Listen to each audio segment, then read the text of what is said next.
Malam itu, langit di kaki Gunung Slamet tampak kelabu. Awan tebal menggantung, menutupi puncak gunung yang menjulang tinggi di kejauhan. Udara dingin mulai terasa menusuk, meski jam baru menunjukkan pukul 8 malam. Di depan basecamp Gunung Slamet sisi Bambangan, 3 orang pendaki sedang sibuk memeriksa peralatan mereka. Raka, Bima, dan Lala. 3 sahabat yang sudah lama merencanakan pendakian ini. Usia mereka sekitar pertengahan 20-an. Sama-sama bekerja di kota yang sibuk, dan sama-sama sedang mencari waktu untuk melepaskan penat. Namun rencana yang sudah disusun matang sejak sebulan lalu itu ternyata tidak berjalan sesuai waktu.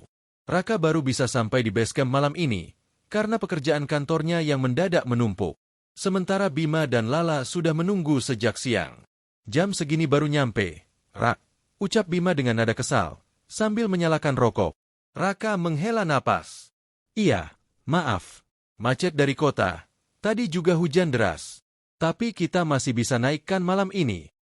Lala menatap ke arah papan jalur pendakian yang gelap diterpa kabut. Kayaknya mending besok pagi aja deh. Rak, aku gak enak feelingnya. Basecamp malam itu sepi. Hanya ada penjaga tua bernama Pak Arif, yang duduk di kursi kayu sambil menyeruput kopi panas.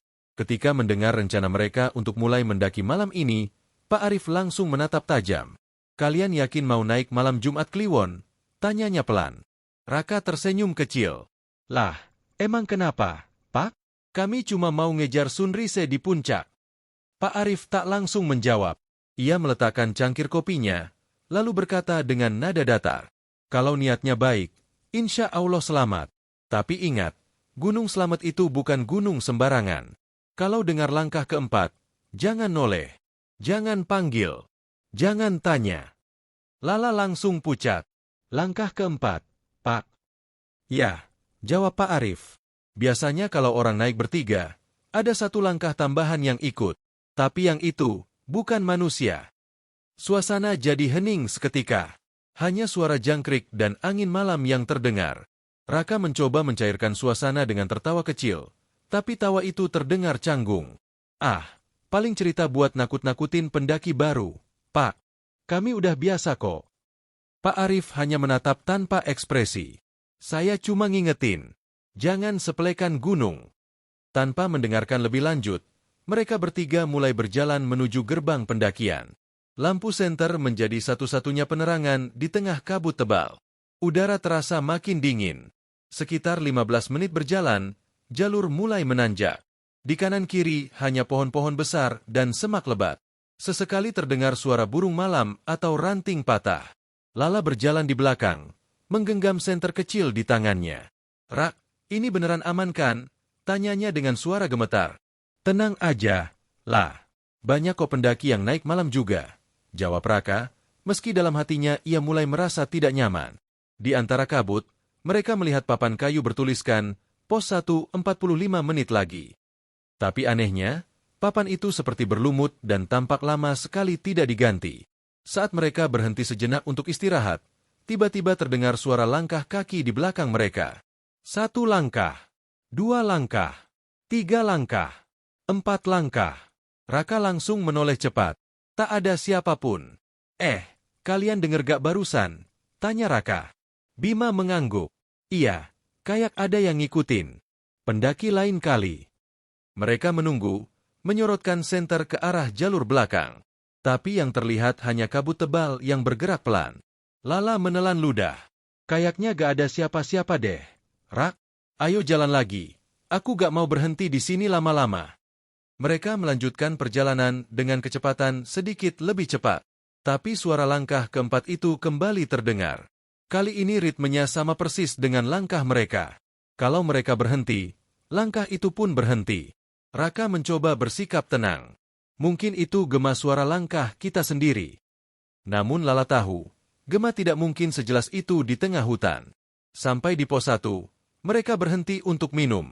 Di tempat itu ada sebuah pondok kayu kecil yang sudah reot. Bima menyalakan kompor portabel, mencoba merebus air untuk kopi. Tapi tiba-tiba api di kompornya padam sendiri, padahal gasnya masih penuh. Kenapa ini? Kata Bima heran sambil memutar ulang pemantik. Tak berhasil juga.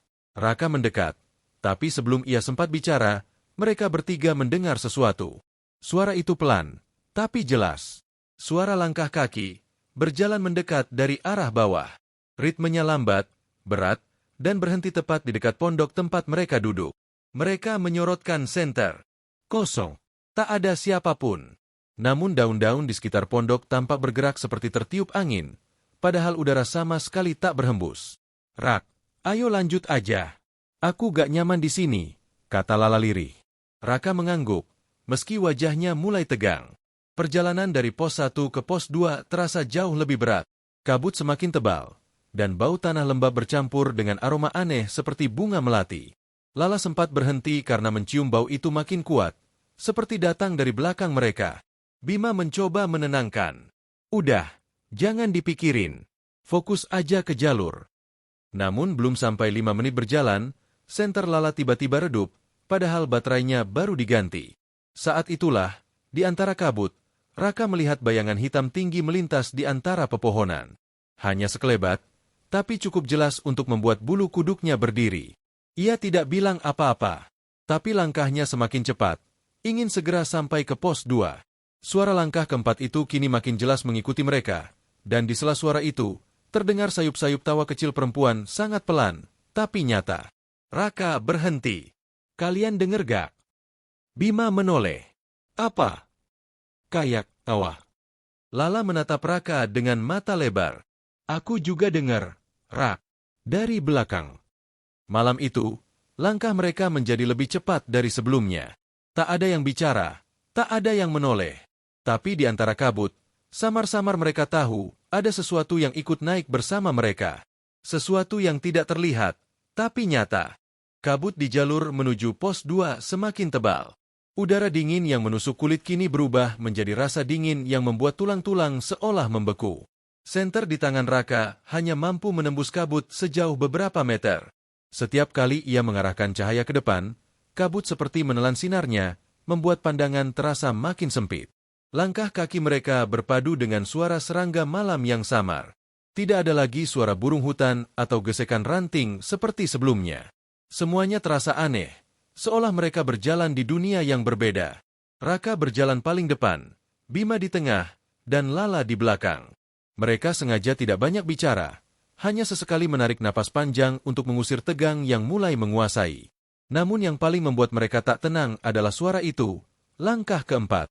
Suara yang tidak pernah jauh dari mereka sejak meninggalkan pos 1. Langkah itu muncul lagi, jelas, berjarak sama dengan mereka. Jika Raka melangkah 3 kali, akan terdengar 1 langkah tambahan di belakang. Jika mereka berhenti, langkah itu berhenti. Semakin lama mereka mendengarnya, semakin yakin bahwa suara itu bukan pantulan langkah mereka sendiri. Rak, bisik Lala pelan. Kamu yakin gak ada orang lain di belakang kita? Raka menoleh setengah. Enggak ada, lah. Aku udah sorot senter tadi. Kosong. Kalau kosong, kenapa suaranya terus ada? Lala menelan ludah, matanya terus melirik ke belakang.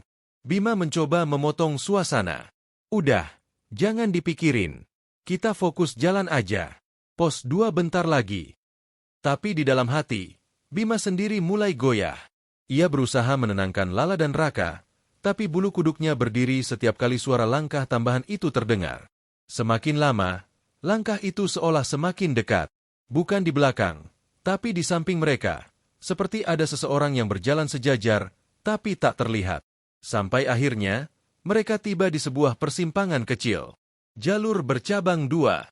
1 ke kanan, sedikit menanjak dengan papan penunjuk bertuliskan, pos 2. 1 lagi ke kiri, menurun ke arah yang gelap tanpa tanda apapun. Raka berhenti dan memeriksa peta yang ia bawa di ponselnya. Harusnya lewat kanan, katanya mantap. Tiba-tiba, dari arah kiri, terdengar suara langkah kaki. Pelan, berat, tapi jelas. 1, 2, 3, 4 langkah. Lala mundur setapak. Rak, itu, dari sana. Raka menyorotkan senter ke arah kiri. Kabut tebal menutup jarak pandang. Tapi di antara kabut itu, samar-samar terlihat siluet seseorang berdiri. Tubuhnya tinggi, dia mematung, tak bergerak sedikit pun. Pendaki lain, mungkin, kata Bima pelan. Tapi suaranya terdengar ragu. Raka melangkah setengah, mencoba melihat lebih jelas. Tapi sebelum cahaya senternya sampai, sosok itu lenyap, seolah kabut menelannya hidup-hidup. "Udah, jangan diikutin," kata Raka cepat. "Kita naik kanan aja." Mereka bertiga buru-buru naik ke jalur kanan. Tapi baru 10 langkah berjalan, suara langkah keempat itu muncul lagi. Kini terdengar dari sisi kanan mereka, bukan belakang. Seperti seseorang yang sengaja berjalan sejajar, menyembunyikan diri di balik pepohonan. Lala menggenggam tangan Bima erat. "Aku mau cepat sampai pos 2. Aku gak tahan." Bima mengangguk, tapi wajahnya pucat. "Sama. Ayo jalan." Suasana semakin sunyi. Bahkan suara jangkrik pun hilang. Hanya suara napas mereka yang terdengar jelas. Dan di tengah keheningan itu, sesekali muncul suara kecil seperti bisikan. Sangat pelan, hampir tidak terdengar, tapi jelas berasal dari arah pepohonan. "Jangan noleh." Raka berhenti seketika. "Kalian dengar?" Bima menelan ludah. "Apa?" "Suara tadi. Ada yang ngomong, 'Jangan noleh.'" Lala menggigil. "Aku juga dengar, Rak." Tapi saat mereka diam beberapa detik, tak ada apapun. Hanya kabut yang makin pekat. Seakan gunung itu menelan semua suara, menyisakan hanya detak jantung dan napas yang berat. Beberapa meter lagi menuju pos 2, kabut sedikit menipis. Di kejauhan terlihat bangunan kecil dari kayu, pos 2 yang mereka tunggu-tunggu. Mereka mempercepat langkah. Tapi sebelum sampai, Bima menoleh sekilas ke belakang. Ia hanya ingin memastikan kalau tidak ada orang yang mengikuti. Dan di sanalah, untuk pertama kalinya, ia melihatnya. Di tengah kabut putih yang bergerak perlahan, tampak bayangan seseorang berdiri diam. Jaraknya sekitar 5 meter, malam di pos 2 terasa begitu panjang. Udara semakin dingin, menusuk sampai ke tulang. Raka menatap jam di ponselnya, pukul 1:20 menit. Tapi waktu seolah berjalan sangat lambat. Di luar, kabut masih pekat, menyelimuti hutan di sekitar pos. Sementara di dalam, 3 pendaki itu hanya bisa duduk diam dengan wajah tegang. Lala duduk memeluk lutut di sudut pos. Matanya tak lepas dari jendela kecil di sebelah kanan. "Rak, aku pengen turun aja. Aku gak kuat." Suaranya pelan, hampir seperti berbisik. Bima yang duduk di sampingnya menggeleng cepat. "Gak bisa sekarang. Kabutnya tebel banget. Kita bisa nyasar. Tunggu aja sampai subuh, baru turun." Raka berusaha berpikir jernih. Tapi pikirannya terus dipenuhi rasa takut. Suara langkah keempat, bayangan hitam di kabut, dan bisikan perempuan yang baru saja mereka dengar, semuanya terasa terlalu nyata untuk sekadar kelelahan atau halusinasi. Angin tiba-tiba berhembus dari celah dinding pos yang rusak, membawa bau lembab bercampur aroma bunga melati yang samar. Raka langsung menoleh ke arah jendela. Senter kecilnya diarahkan keluar, tapi tak terlihat apapun kecuali kabut putih yang menebal seperti asap. Lalu, terdengar suara lagi. Kali ini lebih jelas. Seperti seseorang sedang berjalan di sekitar pos. Langkahnya pelan dan teratur. 1 langkah, 2 langkah, 3 langkah, lalu berhenti. Lala menutup mulutnya, menahan jeritan. "Rak, suara itu dekat banget." Raka menatap keluar dengan wajah tegang. "Jangan bersuara," katanya pelan. Mereka bertiga diam membeku. Hanya suara napas yang terdengar. Sampai akhirnya, dari luar, muncul suara lembut seorang perempuan. "Kenapa berhenti di sini? Jalannya masih jauh." Bima langsung berdiri dan mundur ke belakang. "Rak, itu beneran suara orang, kan?" Raka tidak menjawab. Ia hanya memandangi jendela. Tapi yang terdengar berikutnya membuat darah mereka seperti berhenti mengalir. Suara perempuan itu kembali terdengar, tapi kali ini dari arah belakang pos. "Kenapa gak diajak aku sekalian?" Raka menelan ludah. "Bima, ambil pisau lipat di tasku. Cepat." Bima meraih tas Raka dengan tangan gemetar, tapi ketika ia menarik resletingnya, terdengar lagi langkah kaki di luar. Lebih cepat, lebih berat, seolah seseorang berlari mengelilingi pos. Lala langsung menjerit kecil dan memeluk lututnya. "Rak!" Dia muter-muter. Raka mematikan senter. "Jangan nyalain cahaya. Diam."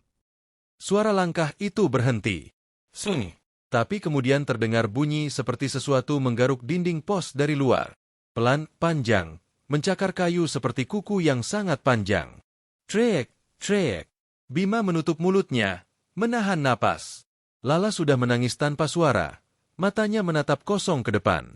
Raka menggenggam pisau lipat yang tadi diberikan Bima, tapi tangannya ikut bergetar. Tiba-tiba dari luar, terdengar suara tawa.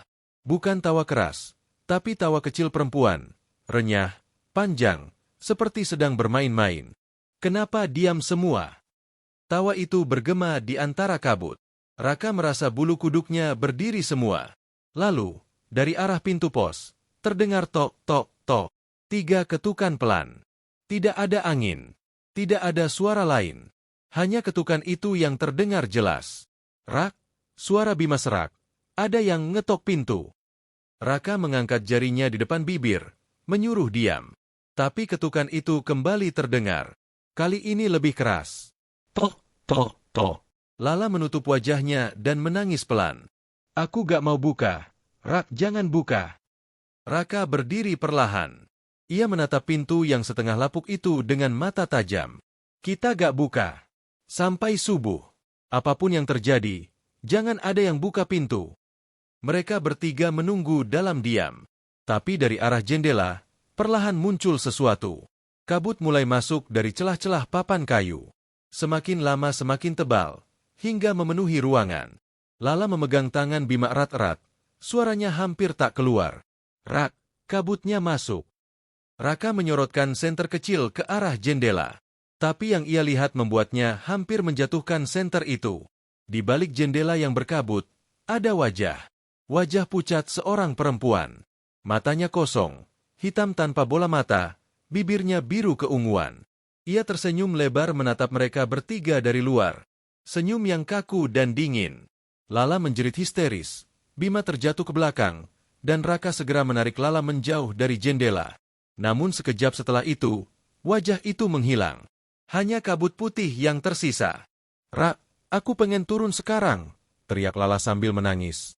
Gak bisa sekarang, lah. Kalau turun di kabut kayak gini, kita malah hilang, bentak Raka dengan suara gemetar. Bima menatap keluar, memastikan semuanya aman. Tapi tiba-tiba, dari arah pintu, muncul suara langkah lagi. Kali ini, dari dalam. Langkah pelan di lantai kayu pos. Sreh, sreh. Bima langsung menyorotkan senter ke arah suara itu, dan kosong. Tak ada siapapun. Tapi jelas terdengar, langkah itu berada di dalam ruangan yang sama dengan mereka. Lala menutup telinganya sambil terisak. Rak, dia di dalam. Raka memeluk Lala, menenangkan, meski wajahnya sendiri ketakutan. Tenang, lah, tenang. Langkah itu berhenti. Sung. Lalu tiba-tiba, kabut di dalam pos seperti berputar pelan, membentuk pusaran samar. Dari dalamnya muncul bayangan hitam tinggi, berdiri diam di pojok ruangan. Tanpa suara, tanpa bentuk jelas. Hanya siluet hitam gelap dengan mata merah samar di dalam kabut. Raka dan Bima membeku, sementara Lala terisak tanpa henti. Sosok itu tidak bergerak, tapi udara di dalam pos terasa berat dan sesak. Senter di tangan Bima berkedip, lalu mati total. Gelap. Hanya suara napas mereka bertiga yang terdengar, dan entah dari mana, suara bisikan perempuan itu kembali muncul. Kalian udah sampai, tapi belum semua.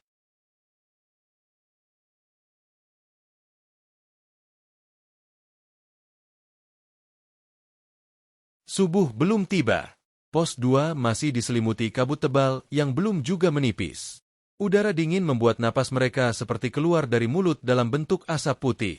Setelah kejadian semalam, Raka, Bima, dan Lala tidak tidur sama sekali.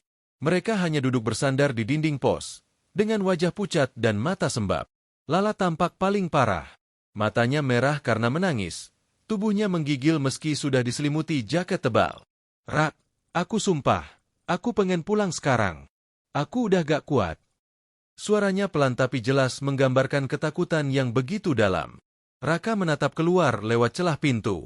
Kabut memang sedikit menipis, tapi hutan di depan mereka masih samar, putih dan dingin. Kita tunggu dikit lagi. Begitu matahari naik, kita langsung turun. Jawabnya dengan nada tegas tapi lirih. Ia mencoba menenangkan Lala, meskipun dalam hati ia sendiri belum bisa tenang. Bima duduk diam, menatap tanah. Sejak malam tadi, dia tidak banyak bicara. Pandangannya kosong, seperti sedang memikirkan sesuatu yang berat. Raka sempat memperhatikan gerak-geriknya. Ada sesuatu yang aneh pada Bima. Wajahnya tampak pucat, dan matanya sesekali menatap keluar pos, ke arah hutan yang tertutup kabut. "Bim, lo gak apa-apa kan?" tanya Raka. Bima tidak langsung menjawab. Ia hanya mengangguk pelan. "Gak apa-apa, Rak. Cuma, semalam, pas lo suruh aku ambil pisau di tas lo, aku sempat lihat sesuatu." Raka mengernyit. "Lihat apaan?" Bima menelan ludah. Suaranya gemetar. Di luar, ada orang berdiri, tapi mukanya gak jelas. Cuma berdiri ngeliatin ke arah kita. Gak gerak sama sekali. Lala langsung memejamkan mata, menahan tangis. "Udah, jangan bahas itu lagi. Bim, aku takut." Raka menarik napas panjang. "Oke, sekarang kita siap-siap aja. Begitu agak terang, kita turun lewat jalur yang sama. Gak usah mikir yang aneh-aneh lagi." Beberapa menit kemudian, kabut mulai menipis sedikit. Mereka bertiga pun membereskan perlengkapan dengan cepat. Tapi saat Raka menghitung tas, ia menyadari sesuatu. Tas milik Bima tidak ada di tempat. "Bim, tas lo mana?" tanya Raka heran. Bima menatap sekeliling dengan bingung. "Hah? Tadi aku taruh di pojok sini." Ia menunjuk ke sudut pos yang kosong. Tidak ada apapun di sana. Hanya jejak kaki dan debu lembab. Raka langsung berdiri. "Lo yakin tadi naruh di situ?" "Iya, Rak. Gue yakin banget," jawab Bima dengan nada cemas. Mereka bertiga mencari di sekitar pos. Tapi tas itu benar-benar hilang. Tidak mungkin hilang di bawah orang lain, karena mereka tidak bertemu siapapun sejak kemarin. Raka mulai curiga, tapi ia memilih diam agar Lala tidak makin panik. "Udahlah, nanti aja mikir tasnya. Sekarang kita harus jalan turun," ucap Raka akhirnya. Mereka pun mulai berjalan perlahan menuruni jalur. Kabut memang belum hilang sepenuhnya, tapi cukup untuk melihat jalur sejauh beberapa meter ke depan. Namun baru sekitar 10 menit berjalan, langkah Bima mendadak berhenti. Ia berdiri kaku menatap ke depan. "Rak, lihat deh." Raka menoleh, dan saat itu jantungnya seperti berhenti berdetak. Di depan mereka, di antara pepohonan berkabut, terlihat sesuatu tergeletak di tanah. Sebuah tas hitam. Tas milik Bima. "Lo, kok bisa di sini?" tanya Raka pelan sambil mendekat. Ia memungut tas itu, lalu melihat sekeliling. Tak ada siapapun di sana. Tapi ketika ia membuka tas itu, seluruh tubuhnya langsung merinding. Di dalam tas, ada kain putih panjang yang basah oleh tanah dan daun. Dan di atas kain itu, ada seikat rambut panjang hitam kusut. Raka langsung menjatuhkan tas itu ke tanah. "Apa-apaan ini, Bim?" Bima melangkah mundur, wajahnya pucat. "Sumpah, Rak, itu bukan punya gue. Tas gue gak ada isinya begitu." Lala menjerit kecil sambil menutup mulutnya. "Rak, ayo pergi. Jangan pegang itu." Raka mengangguk cepat. Mereka bertiga pun mempercepat langkah. Tapi sejak saat itu, suasana berubah. Jalur yang biasanya mereka kenal dengan baik, kini terasa asing. Pohon-pohon tampak berbeda. Suara burung dan serangga menghilang. Yang terdengar hanya suara langkah mereka sendiri di atas tanah lembab. Setelah sekitar 20 menit berjalan, Lala tiba-tiba berhenti dan menatap sekeliling dengan wajah bingung. "Rak, ini, bukannya kita udah lewat sini tadi?" Raka menoleh. Ia mengenali sebuah pohon besar dengan akar melingkar seperti pintu. Benar, mereka sudah melewatinya sebelumnya. "Gak mungkin," gumamnya. "Kita udah turun terus. Masa balik lagi ke tempat yang sama?" Bima mulai panik. "Rak, jangan bercanda, kita nyasar. Rak, kita nyasar." Raka mencoba tenang, tapi wajahnya jelas tegang. "Tenang dulu, kita bisa cari tanda jalur. Jalannya masih bisa diikuti."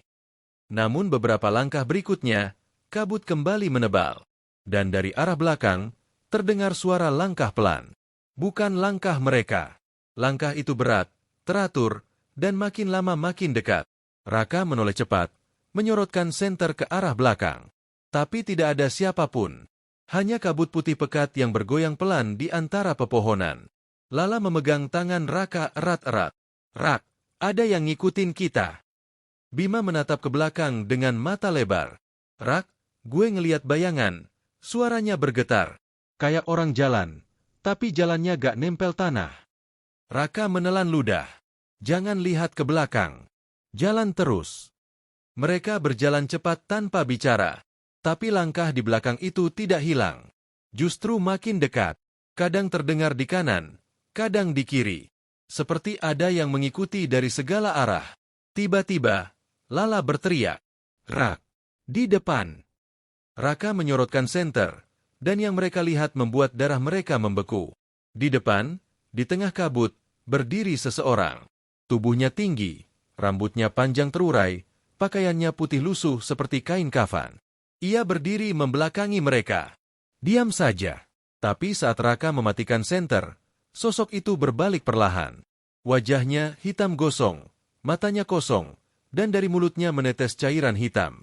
Lala langsung menjerit histeris.